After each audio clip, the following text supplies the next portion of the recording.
Dans cette vidéo, nous allons apprendre à enregistrer une opération dans les comptes en T. Tout d'abord, sachez qu'un compte en T se présente de la façon suivante. Il suffit tout simplement de tracer un grand T sur votre feuille. Donc comme vous le voyez, donc on a l'impression d'avoir une lettre T.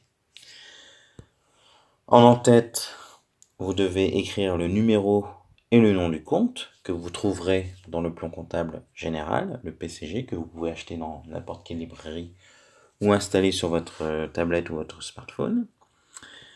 À gauche, vous saisissez le montant du flux entrant que l'on appelle le débit. À droite, nous avons les flux sortants, donc il suffit de mettre le montant au crédit.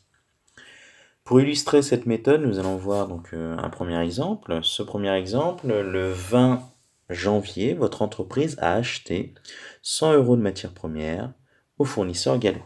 Votre entreprise paie par chèque. Il est évident ici que nous avons deux flux. Un premier flux, donc, qui est l'achat de matières premières, c'est un flux entrant.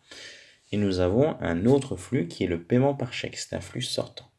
Donc nous avons deux flux, nous allons utiliser deux comptes. Donc sur votre feuille, vous pouvez tracer deux comptes. Bien évidemment, ces deux flux ne peuvent pas s'enregistrer dans le même compte. Donc on va commencer par enregistrer bien sûr le flux entrant, c'est-à-dire que on a acheté des matières premières.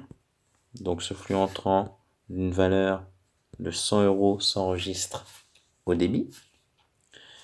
Et en échange, notre chèque est sorti, donc il y a de l'argent qui va sortir de notre banque.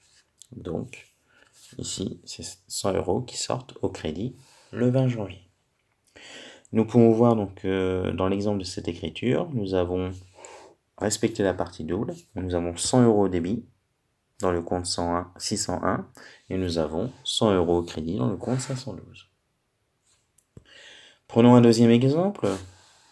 Le 21 janvier, donc votre entreprise a vendu 200 € de produits finis au client d'N. Le client règle en espèces. Donc là, vous pouvez voir qu'il y a aussi deux flux. Le premier flux, donc, qui est la vente de 200 € de produits finis, qui est un flux sortant, que nous enregistrerons donc dans un compte.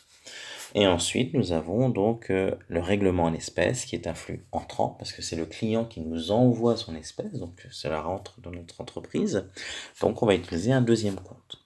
Sur votre feuille, donc il suffit de tracer deux comptes.